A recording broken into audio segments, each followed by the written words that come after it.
শীতের আগমন আর পিঠা উৎসব দুটি যেন একে অপরের সাথে অঙ্গাঅঙ্গিভাবে জড়িত।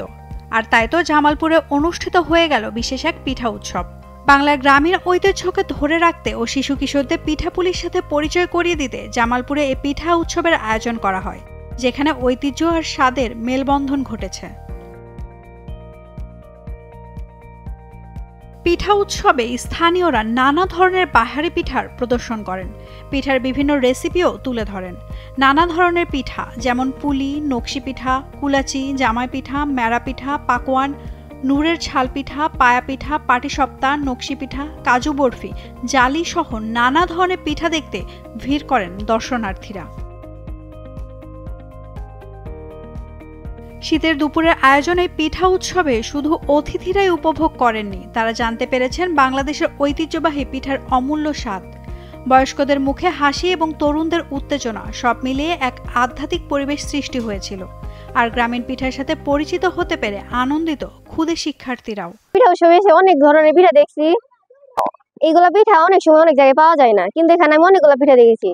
যেমন আমি কিছু পিঠা টেস্ট করেছি, যেমন জামাই পিঠা, পাটিসপ্তা, তারপরে এই যে পুডিং। এখানে অনেকগুলো স্টল, ওরা অনেক ধরনের পিঠা বানাইছে এবং খুবই অসাধারণ ছিল ওদের পিঠা। পিঠা শুধু আমাদের দেশে একটা খাবার না, আমাদের দেশের ঐতিহ্য বলা যায়। গ্রাম বাংলার প্রাগৈতিহাসিক কাল থেকেই যে ঢেকিতে ধান ভেঙে, চাল ভেঙে, চালের গুঁড়া দিয়ে মহিলারা সবাই একত্রে বসে সেই পিঠা বানাতো। ছোট ছোট শিশুরা এসে উঠানে সবাই একসাথে বসে খেত।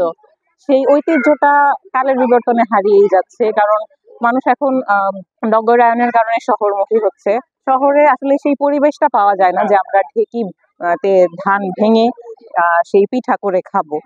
আমাদের ম্যাক্সিমাম সময় হয় আমরা চালের মিল থেকেই চাল ভাঙিয়ে আনি।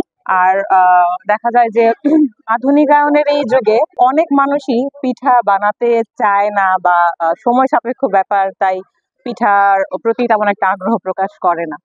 তো এই ঐতিহ্যটা যেন হারিয়ে না যায় আমাদের নতুন প্রজন্মের কাছে, বাচ্চারা যেন জানতে পারে আমাদের ঐতিহ্যগুলো, সেটা তাদের কাছে তুলে ধরার জন্য, তাদেরকে শেখানোর জন্যই আমাদের এই ক্ষুদ্র প্রচেষ্টা, আমাদের এই পিঠা উৎসব। পিঠা উৎসবে এসে অনেক ভালো লাগছে। আমরা আগেকার পিঠা উৎসবগুলোতে পারিবারিকভাবে পিঠা উৎসব পালন করেছি। সেখানে আমাদের দাদি নানিদেরকে নিজেরাই চালের গুঁড়ো করে পিঠা বানাতে দেখেছি। আমরা সব চাচাতো ভাই বোনরা একসাথে বসে সেগুলো উপভোগ করেছি। পিঠা ভাজতে দেখেছি, সেগুলো কিভাবে সারা রাত দুধে ভিজিয়ে শিকায় করে ঝুলিয়ে রাখা হয়, প্রত্যেকটা স্টেপ বাই স্টেপ আমরা সেগুলো দেখেছি। কিন্তু এখন সময়ের পরিবর্তনে আমরা দেখতে পাচ্ছি যে পিঠা উৎসবটা এখন আর বাসা ভিত্তিক নাই, এটা সোসাইটি ভিত্তিক হয়ে গেছে অথবা একটা আনুষ্ঠানিকতায় পরিণত হয়েছে। তবে সেটাও অনেক আনন্দদায়ক যে আমরা আমাদের বাচ্চাদেরকে এত ব্যস্ততার ভিতরেও কত রকমের পিঠা আমাদের বাংলাদেশের ঐতিহ্যে আছে সেই জিনিসটা আমরা তাদেরকে পরিচিত করাতে পারছি। পিঠার প্রতিটি ধাপই এখানকার স্থানীয় মানুষদের জন্য এক ঐতিহ্য। বিশেষ করে শীতের মৌসুমে গ্রাম্য পরিবেশে এই পিঠা তৈরি আর খাওয়া এক অভূতপূর্ব আনন্দ।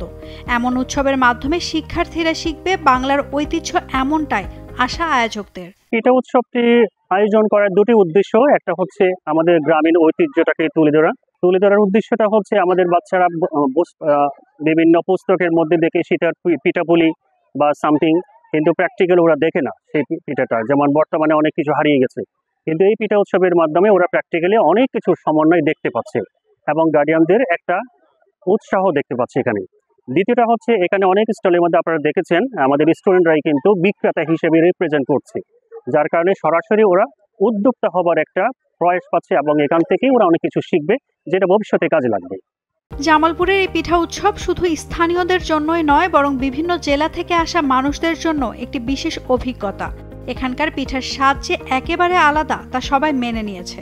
এই পিঠা উৎসব আমাদের ঐতিহ্য, সংস্কৃতি এবং একে অপরের প্রতি ভালোবাসার এক সুন্দর প্রদর্শনী। এমন আয়োজন আগামীতে অব্যাহত রাখার অঙ্গীকার আয়োজকদের। নাওমিনা স্টিন, ডেইলি সান।